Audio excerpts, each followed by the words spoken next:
National Guard members are now eligible. So I don't know if you knew that as well, but another audience that you can begin to capture and to go after in order to see their eligibility. And then I bring up this last one for Georgia-specific loans. So there is the launch of the Peach Advantage Loan Program. Have you guys heard of that? So Georgia Dream has expanded now in like 3 different forms. So you have Georgia Dream, which is first-time home buyers, income caps, the standard. The Georgia Dream we know to be true. Then there's another one I want to tell you that is for repeat individuals. I don't need to be a first-time home buyer. It is in the state of Georgia. There's a higher income cap, and I can use it over and over again. And then here comes this one. So this one is a new program that gives greater down payment assistance. So the down payment assistance now ranges from 2 to 5%, and then also you can go up to $650,000. So remember, the original Georgia Dream program was only based on your loan amount, your loan type. So FHA would have been 3.5%. That would have been the max that you could get as a second lien. This is now a new program that allows you to be able to get up to 5%. And then there are a host of county specifics. So I'm going to share with you on the QR scan all the county specifics, because every county has its own DPA program that can also impact buyers. And what's the first question that we always get? Is there any down payment any credits? Any down payment assistance? It depends. It depends. Sellers typically are not asking, but I would say first-time home buyers, that's like code. Loan application, down payment assistance. Those things go hand in hand. So keep in mind that this one is a new one effective July 1st. You can check it out on their site as well for more guidelines and details. But the price does vary by county, but the average for our MSA is $650. All right. So with all of those lending updates, here are the challenges that we're facing. And so what we're going to talk about now is just how to address those. So for buyers, it's still the affordability challenge. We're still dealing with the gap. Rates have come down, debt has gone up. If we get the debt down, credit score improves, rates have gone back up. So we're playing that mixed game here for their affordability.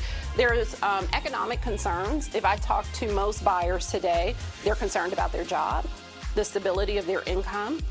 They're concerned about just the economy as a whole, what's going to happen next. And then they're getting social influence. So we just talked about InvestFest, right? Happening this weekend. There are a lot of intentions and there are a lot of dreams that just happen in that environment. People are hot with, I'm going to do something. This is my year. Maybe I'll do credit repair in order to boost my score, in order to get, before they start doing all of that, our messaging has to be very, very specific, that there are options that are available to you. Don't be influenced by just the social hype. And all of you are on social, I know, and you're always educating and sharing, but I do want you to keep that in mind, just the social influence that's happening behind the scenes. The challenge for sellers now is attracting those qualifying buyers, but also being able to make their move. So how do I stand out now? Because there are more buyers that are eligible in the market. And then how do I make my house the house? And I'm not talking about the aesthetics of the house. I'm talking about the financial aspect of the house. And then being able to make the move because I'm selling because I want to go somewhere. So how do you unhook me from this house? I'm going to share with that. And then the last one is leveraging financing solutions to create win-win deals. So how do we do that? We do that with the Buy Smart framework.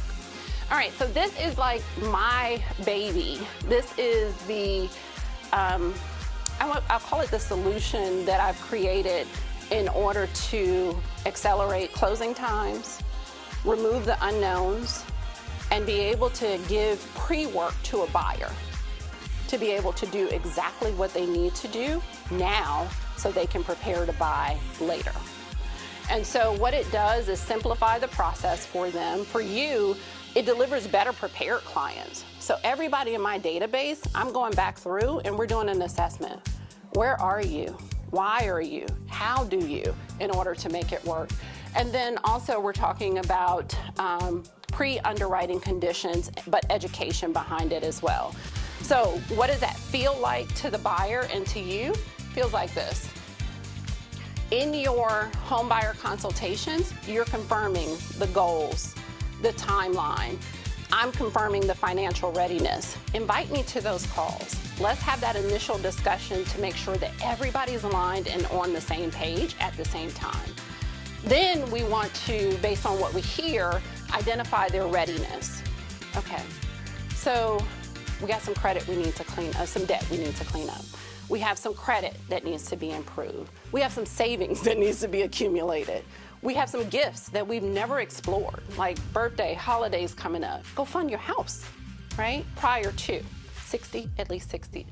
Pause that, Josh. At least 60 days prior, make sure it's in the account. But yes, you can do that in the same respect. People want to support your dream, but they don't know how.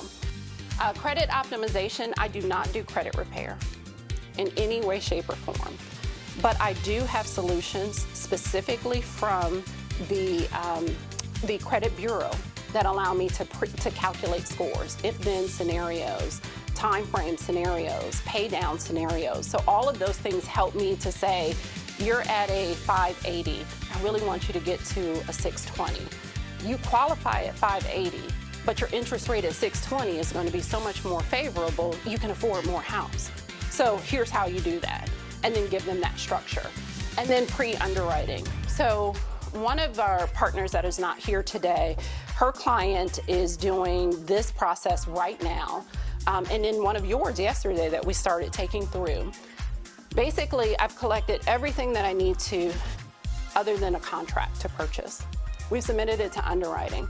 Underwriting is going to come back with their list of conditions. That list of conditions becomes everything that we need to do in order to do a smart purchase.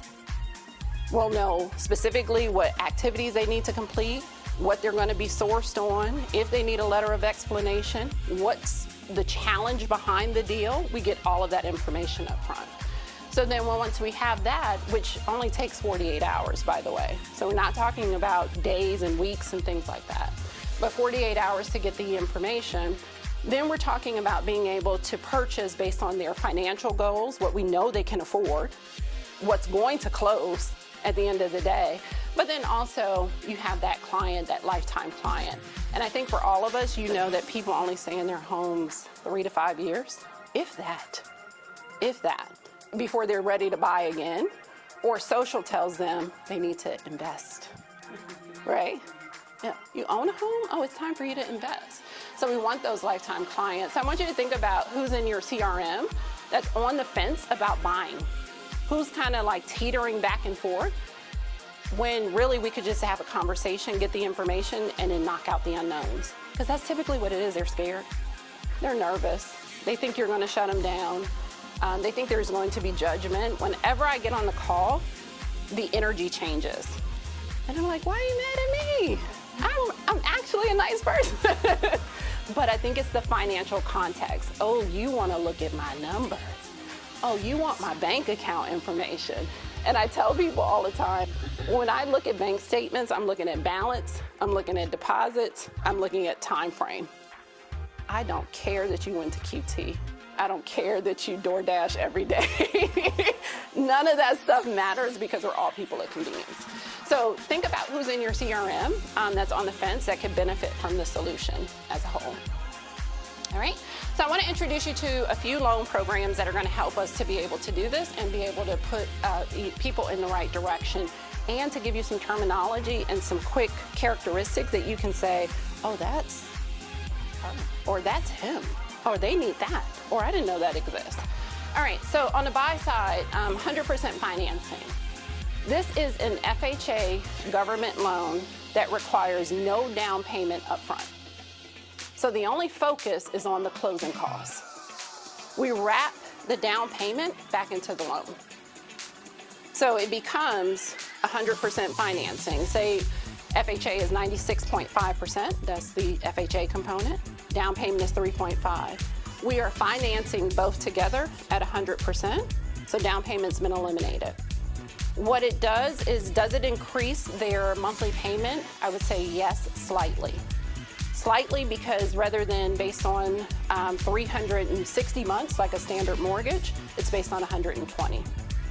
So it could be an extra $100, $200 max, I think is the highest I've seen, added to the down payment. But a lot of people are like, I finance everything else. I mean, why wouldn't I finance a down payment too, right? If they want to get into the home. I've seen this used strategically with people who make minimal income, and I've seen it used strategically for people who make tons of money. But they know the power of their credit and they know the purpose of money, right? And the financing behind it. So they are using the second lien in order to finance that down payment portion. So moderate income, there are no income caps on it either.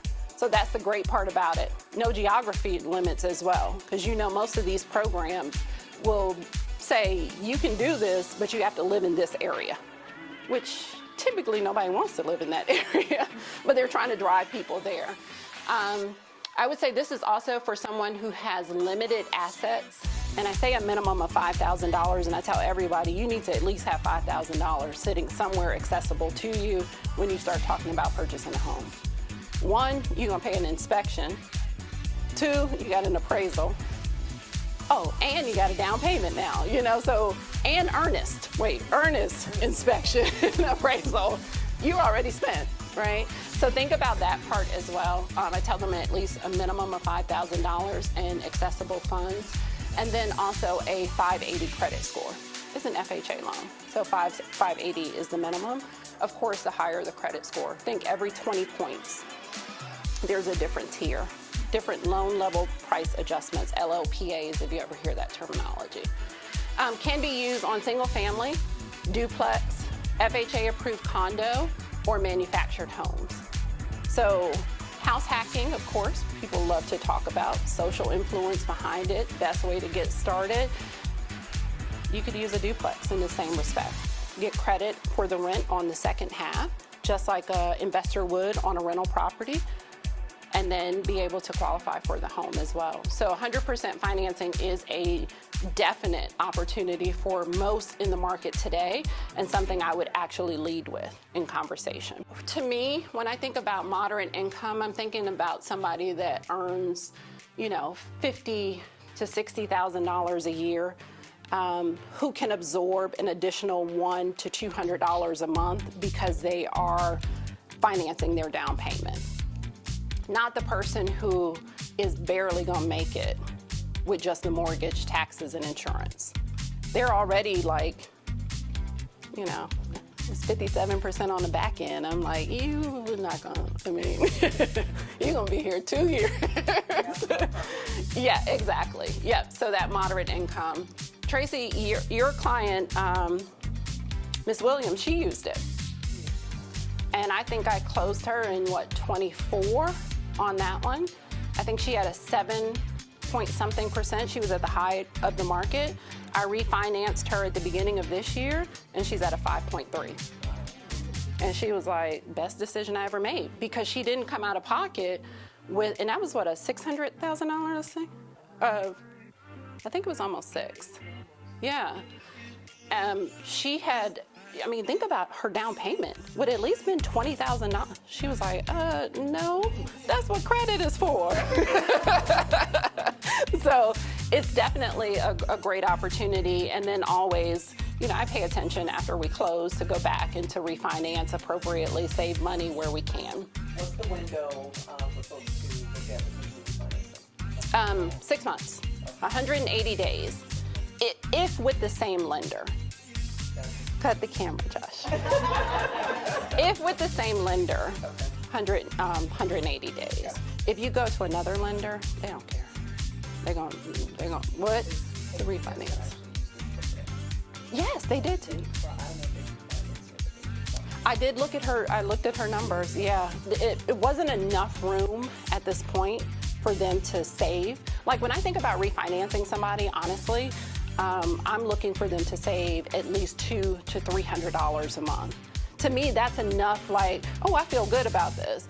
$100 a month, I mean, you're gonna blow that anyway, you know what I mean? But I look for that window like, oh, okay, 200 to 300 plus, okay, yeah, this makes sense for that person.